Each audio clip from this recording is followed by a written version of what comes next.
Alors bonjour, on a vu dans ce qui précède, on a commencé tout d'abord par l'identification de tous les types de rayonnement que peut le personnel être soumis dans le domaine médical.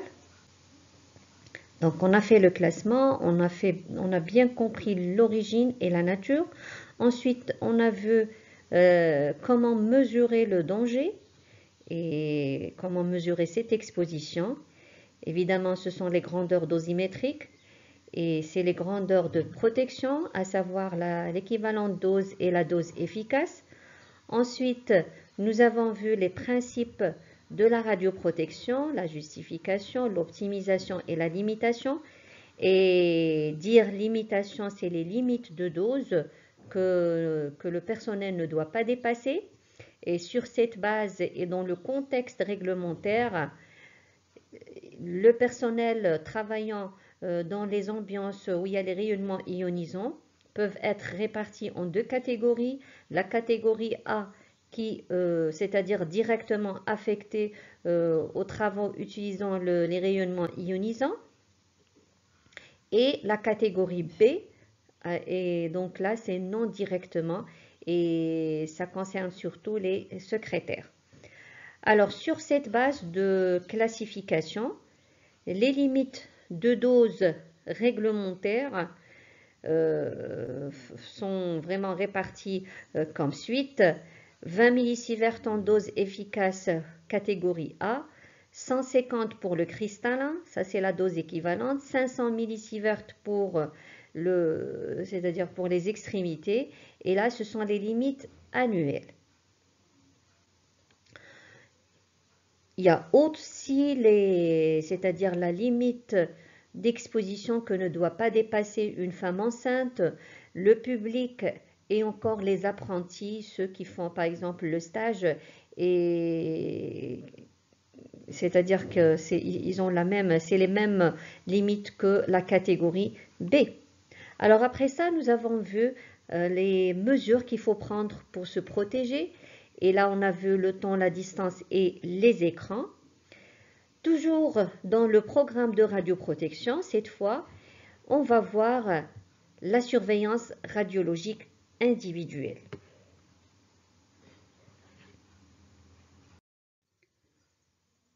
Alors, c'est quoi tout d'abord l'objectif du programme de surveillance radiologique? C'est vraiment ça fait part du programme de radioprotection. Ça permet de protéger les travailleurs, encore les installations et l'environnement contre tous les risques qui peuvent être induits par les rayonnements ionisants.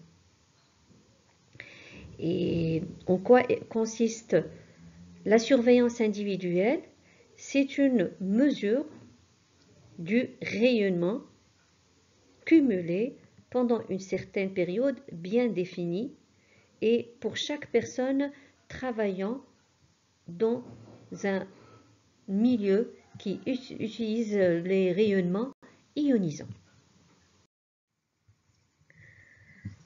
Et donc, la mesure, ça se fait soit à l'aide d'un petit appareil que va porter l'intéressé, ça s'appelle le dosimètre, ou encore c'est par la mesure, et c'est lorsqu'on envisage la médecine nucléaire, c'est la mesure de la radioactivité à l'intérieur de l'organisme.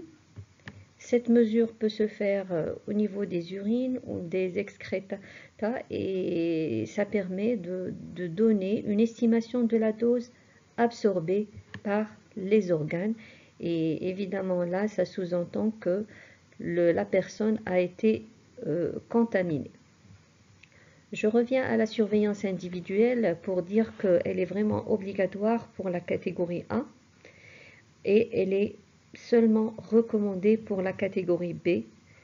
Je vous rappelle que la secrétaire du service fait partie de la catégorie B.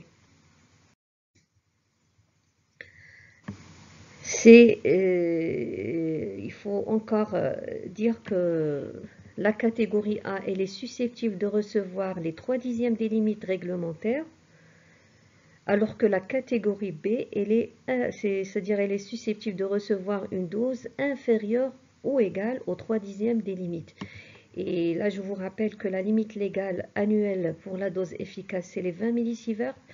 Pour les extrémités, c'est les 500 millisieverts. Et pour le cristallin, c'est 150 millisieverts. Alors, comment on fait l'évaluation des risques pour les différentes catégories? Ça se fait à l'aide d'une fiche de poste, ça s'appelle fiche de poste ou de nuisance. Et qui c'est qui fait le suivi? C'est le médecin de travail. Et à travers cette évaluation, il y a une exigence importante qui doit être vraiment assurée, c'est l'aptitude médicale, que ce soit pour la catégorie A ou la catégorie B. Alors ce que vous voyez, c'est un exemple de fiche de nuisance, et sachez que toute personne travaillant au sein d'un service utilisant les rayonnements ionisants possède une fiche pareille, et c'est en fait le médecin de travail qui prend en charge le suivi dosimétrique de tout le personnel.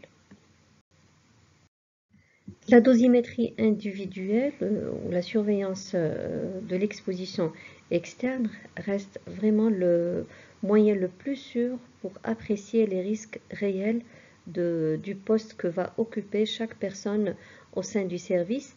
Et donc, c'est grâce à cette surveillance, à cette mesure, il va pouvoir limiter la dose de rayonnement qu'il va recevoir pendant son travail. Alors, comment on fait la surveillance? On a dit que c'est grâce à des dosimètres, un ou plusieurs dosimètres, et qui doit être porté constamment par tous les travailleurs. C'est un dosimètre qui est délivré pendant une certaine période, généralement c'est mensuel. Et qui c'est qui s'occupe de ceci? C'est le Centre national de radioprotection. C'est un organisme réglementaire et chaque personne doit posséder 2 dosimètres.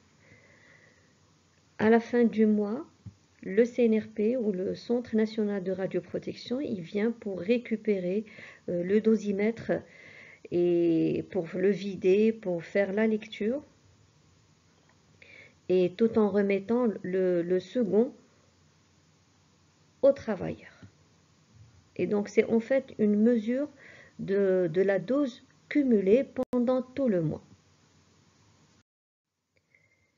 Parmi les catégories de dosimètres que l'on peut trouver dans un centre utilisant les rayonnements ionisants, il y a ce qu'on appelle les dosimètres passifs. C'est exactement ce que portent les travailleurs, et c'est les dosimètres réglementaires. Il y a encore les dosimètres actifs, ou encore on les appelle opérationnels. On va voir les... Alors regardez, voici quelques images de dosimètres.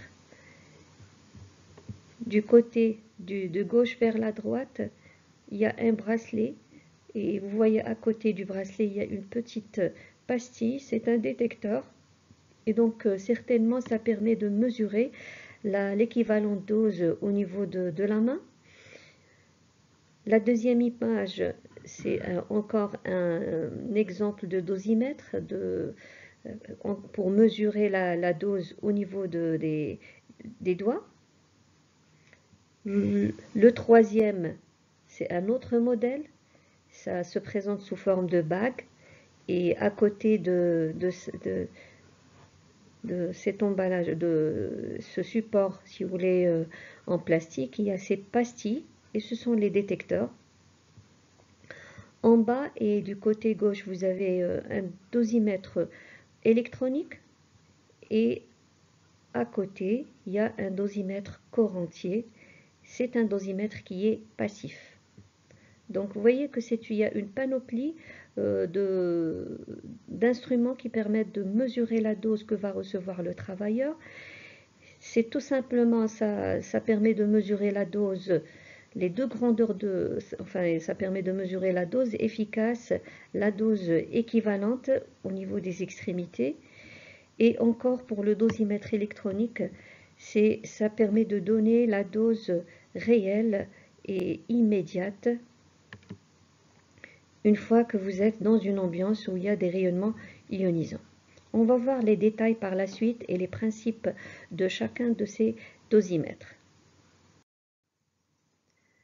Alors, commençons par les dosimètres passifs. Qu'est-ce qu'on a dit? Ça permet de contrôler la surveillance, c'est individuel.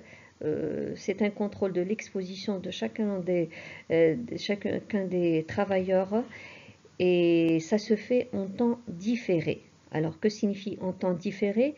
C'est-à-dire que ça permet de faire une mesure de la dose cumulée, et puisque c'est le cumul de doses pendant un mois.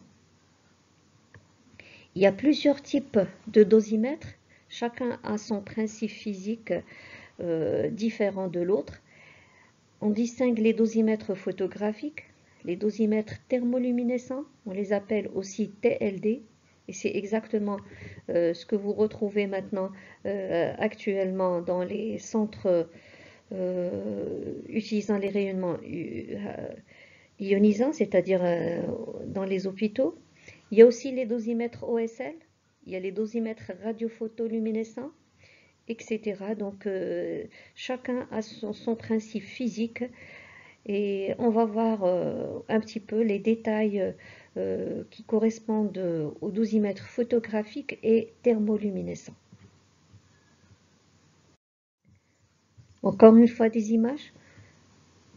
Donc le dosimètre thermoluminescent, le TLD, c'est le premier, c'est l'image à droite, l'extrême droite en haut. Le dosimètre TLD, là vous voyez que c'est corps entier, ça permet de mesurer la dose efficace. Ça permet de détecter les rayons X, les gamma et aussi les bêta. Il y a le deuxième type en bas, il y a c'est des films. C'est des films dosimétriques, c'est les photographiques, le deuxième modèle. Et là encore, on les appelle aussi film badge. Maintenant, rarement que vous retrouvez ce type, parce qu'il présente certains inconvénients. Et encore plus, il peut mesurer les gamma, les X et aussi les bêta, comme pour les dosimètres TLD. Donc retenez, faites la différence. Les TLD, c'est le modèle qui est en haut. C'est ça, ce qui est adopté actuellement. Les dosimètres photographiques ou film ou badge, c'est l'image qui est en bas. Alors généralement, le kit de dosimètre, il y a un lecteur qui doit mesurer la dose cumulée dans le détecteur, et c'est l'image que vous voyez en bas, à gauche, plutôt à droite, hein, c'est un lecteur. Alors qui c'est qui fait ces tâches? Ça doit être un organisme réglementaire, et au Maroc, c'est encore le Centre national de radioprotection. Quand vous ouvrez le dosimètre passif, le boîtier, eh ben, vous allez retrouver tout d'abord la pastille, c'est du fluorure de lithium. Il y a des filtres en plastique, il y a une certaine fenêtre. Pourquoi les filtres? Eh ben, tout simplement, ça permet de... là où il y a le filtre, c'est pour mesurer les X et les gamma. Pourquoi les X et les gamma? Parce qu'ils sont très pénétrants et donc ils peuvent traverser le filtre. La région, la zone où il n'y a pas le filtre, alors là, c'est pour la mesure des bêta, et c'est parce que les bêta, ils ont un parcours qui est très réduit.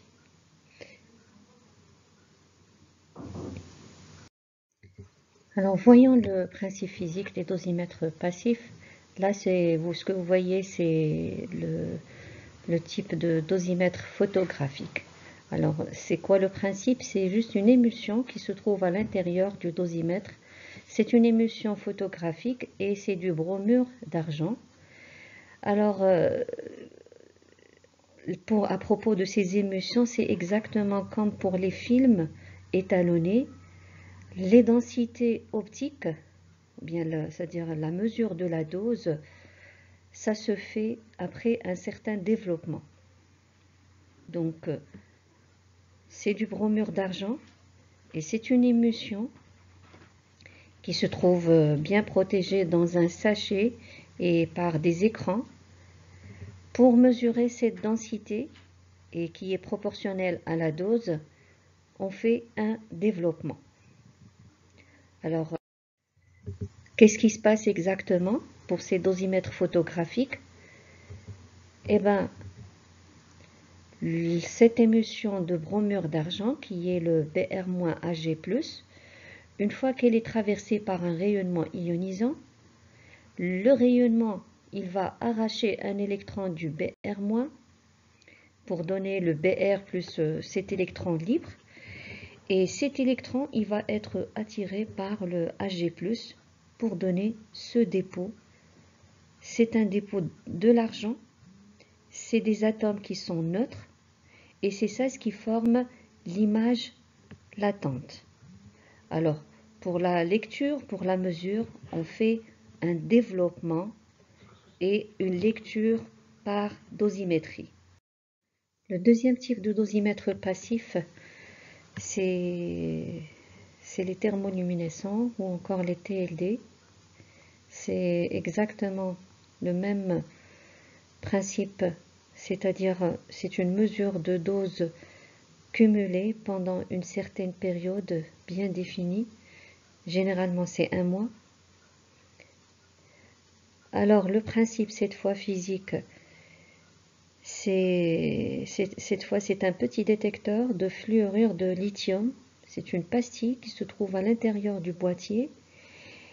Et pour faire la lecture ou la mesure de la dose, on irradie la pastille et on la chauffe. Après le chauffage, qu'est-ce qu'elle va faire? Elle va émettre une certaine lumière et cette lumière, elle est proportionnelle à la dose qui se trouve au niveau de la pastille. Et c'est pour cette raison qu'on les appelle dosimètres thermoluminescents. C'est parce que ils sont sensibles à la chaleur. Donc, pour vider, pour faire la lecture, on fait un chauffage. Si on veut comparer ces dosimètres avec les photographiques, ben, ils sont plus sensibles, ils sont encore réutilisables et avec plusieurs fois, alors qu'avec les photographiques, non. Encore une fois, voyons avec ces dosimètres thermoluminescents. Regardez, vous avez votre pastille, c'est le TLD. Ici, c'est la traversée des rayonnements ionisants et qui proviennent de l'ambiance du travailleur. Alors, pour la lecture et le principe de la thermoluminescence, c'est parce que suite à un chauffage de ces TLD, suite à un chauffage du TLD, il y aura une émission de lumière. Cette lumière, on la transforme en un signal électrique et c'est proportionnel à la dose. Donc pour récapituler, les dosimètres passifs, ils font une lecture, une mesure en temps différé de la dose. Nous avons vu les dosimètres photographiques.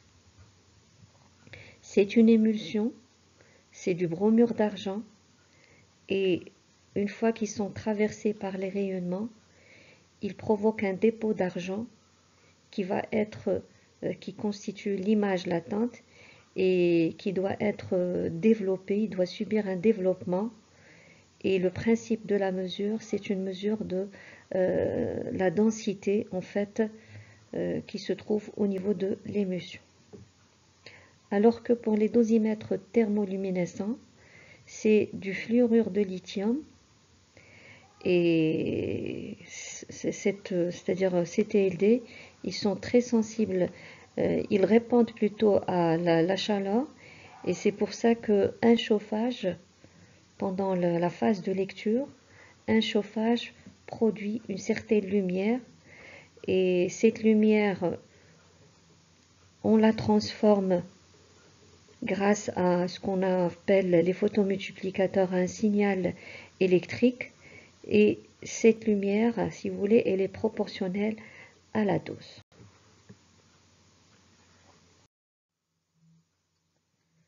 Voilà encore le principe de ces dosimètres thermoluminescents. Alors, l'irradiation de ce réseau de fluorure de lithium va entraîner un déplacement des électrons. Le chauffage produit le retour des électrons et donc une émission de lumière, et c'est ça la thermoluminescence.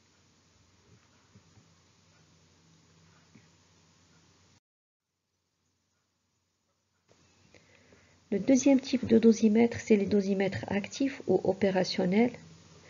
Et la différence par rapport aux dosimètres passifs, c'est qu'ils permettent une mesure en temps réel. C'est-à-dire que c'est une mesure qui est immédiate. Et normalement, ces dosimètres, ils sont dotés d'une alarme auditive et visuelle. Et donc, lorsqu'il y a un dépassement, et dans la zone où vous voulez faire la mesure, l'alarme va être déclenchée. Il y a pas mal de types de dosimètres actifs. Il y a les stylos dosimètres, et là-bas c'est une chambre d'ionisation. Il y a les dosimètres électroniques comme les diodes de silicium, les DMC100, les DMC2000, etc.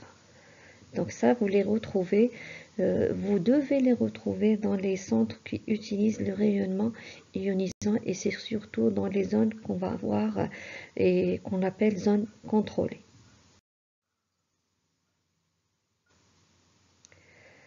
Alors, un dosimètre opérationnel est donc obligatoire pour les travailleurs dans une zone contrôlée. Pour les dosimètres passifs, ils sont aussi obligatoires, et dans les différentes zones, que ce soit la zone contrôlée ou la zone surveillée. Et encore une fois, qui c'est qui prend en charge cette dosimétrie? C'est un organisme qui doit être réglementaire, et dans notre cas, c'est le Centre national de radioprotection. Alors, lorsqu'il y a une suspicion de surexposition d'un personnel, qu'est-ce qu'il doit faire? Il doit absolument contacter le médecin de travail et par la suite le Centre national de radioprotection pour que son dosimètre soit immédiatement développé.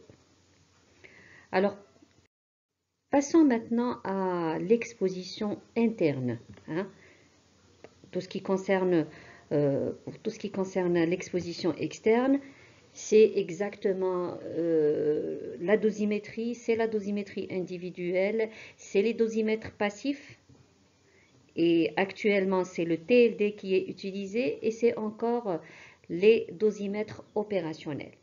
Alors maintenant pour l'exposition interne, et ça sous-entend que c'est une contamination, et c'est une contamination radioactive qui peut se manifester soit au niveau d'une certaine installation, au niveau des vêtements, au niveau du sol. Et sur cette base, il faut absolument faire un contrôle. Alors, à propos de la contamination atmosphérique, et là, il faut penser que la manipulation de la radioactivité ne se fait qu'à l'intérieur d'une enceinte ou une haute ventilés et qui doivent être munis d'un système d'extraction et un certain filtre qui va faire le piégeage des aérosols radioactifs. Donc, pour le contrôle, c'est-à-dire que comment on fait? C'est un prélèvement d'air et c'est un contrôle direct du filtre qui doit se faire. Concernant la contamination surfacique, alors là, et c'est surtout les installations et c'est une contamination qui peut se faire suite à un examen ou un patient qui est fatigué et donc ou qui est contaminé plutôt et ça peut entraîner la contamination de l'installation, c'est-à-dire de la gamma caméra. Et là encore, ça se fait avec des instruments bien spécifiques. Le seul remède qu'il faut faire, c'est le nettoyage, c'est le lavage. C'est vrai qu'il y a des décontaminants, il faut les acheter, mais sinon, le lavage abondant avec de l'eau vraiment dégrade, diminue la contamination radioactive. Il se peut aussi que les manipulateurs se contaminent, c'est-à-dire à travers, ils se contaminent les vêtements, la peau, et là encore, c'est l'eau, que de l'eau, et vraiment et une mesure continue de la contamination va absolument, ça va dégrader, ça va diminuer, si vous voulez, le taux de contamination. On peut contrôler avec des instruments encore. Il y a ce qu'on appelle des contrôleurs main-pied. Ces contrôleurs doivent se trouver dans les zones de sortie, des zones plutôt contrôlées. Il y a aussi les portiques ou les contrôleurs automatiques et généralement ils sont disposés à la sortie de l'installation. On va les voir par la suite. Et c'est exactement ça, c'est ce que vous voyez, c'est un contrôleur main-pied, c'est-à-dire que la personne doit se mettre debout sur la plaque qui est en bas. Ça permet de contrôler les pieds et il doit mettre ses pieds, ses mains plutôt, en haut sur les deux plaques de part et d'autre de ce boîtier. Et au niveau de l'écran, ça va s'afficher est-ce qu'il y a une contamination ou pas. Ben sinon, si jamais il y a une contamination, c'est le lavage, c'est la douche aussi. Hein. C'est-à-dire que l'eau, il peut diminuer à plus que 70% la contamination radioactive. Et ben c'est ça le portique. Et c'est-à-dire qu'il y a des détecteurs à la sortie du site industriel. Donc c'est généralement, ça concerne les sites de production de radioéléments. Et vous voyez que ça va permettre de contrôler la contamination du véhicule. Ce que vous voyez maintenant, ce sont des petits appareils que l'on retrouve dans tous les centres, que l'on doit retrouver dans tous les centres de médecine nucléaire. Et il y a le contaminamètre, c'est l'image, l'extrême droite. Hein. Il y a ici le débitmètre. Là encore, c'est encore un débitmètre, c'est un MIP 10. Et donc là, ça permet de contrôler dans le cas où il y a une contamination, ça permet de vérifier est-ce que la valeur du taux de contamination. Donc, nous avons vu comment contrôler la contamination atmosphérique, comment contrôler la contamination surfacique. Maintenant, c'est le contrôle individuel, c'est-à-dire le contrôle de la contamination interne au niveau des personnes manipulant de la radioactivité et au cours de dans les conditions normales de travail. Qu'est-ce qu'on mesure? Eh bien, on mesure l'incorporation des radionucléides, c'est-à-dire les radioéléments, et encore l'équivalent dose qui a été engagé à l'intérieur du corps. Comment ça se fait? Bon, pour mesurer cette exposition interne, ça se fait par une évaluation de la quantité de matière radioactive dans le corps. Et c'est ce qu'on appelle les mesures in vivo, on va les voir, ou encore par une analyse des échantillons biologiques, les urines, les selles, etc. Et sur cette base, on va faire soit une mesure directe de la radioactivité du corps, c'est ça le in vivo, et c'est encore une méthode qui permet de mesurer, si vous voulez, la dose engagée par les radionucléides émetteurs de gamma, et c'est dans une gamme d'énergie de 0,1 jusqu'à 3 MeV. Et l'appareil qui est dédié à ça, ça s'appelle l'anthroporadiamètre. L'anthroporadiamètre, à l'échelle nationale, nous avons ce genre de machine, ce genre d'appareil au CNESTEN, le Centre national d'énergie et des techniques nucléaires, et encore une autre dans le Centre national de radioprotection. Et la contamination, à propos de la contamination externe, elle va être traitée, c'est comme s'il s'agissait d'une radioactivité incorporée. Voilà, donc c'est ce qu'on appelle la mesure directe, et c'est la mesure de la radioactivité, et ça se fait grâce à l'anthroporadiamètre. On mesure la dose engagée suite à l'incorporation des radionucléides, et c'est surtout les émetteurs de gamma. Là, ce que vous voyez, c'est encore une technique pour mesurer l'exposition interne. Et là, c'est au niveau de la thyroïde. Et vous voyez le monsieur il est allongé et il y a un détecteur en haut qui va permettre de faire un comptage au niveau de la thyroïde, et c'est surtout surtout pour le radioélément qui est de l'iode 131. Cet appareil, ça s'appelle une sonde, et c'est une sonde de comptage. Alors maintenant, la deuxième technique pour mesurer l'exposition interne, c'est une mesure indirecte de la radioactivité, et cette fois, ça va être sur les échantillons, comme on a dit, biologiques, comme les sécrétions nasales, les urines, les selles. Et donc, vous avez à votre disposition deux moyens pour mesurer l'incorporation de la radioactivité. Avec ceci, on termine cette partie qui concerne la surveillance individuelle.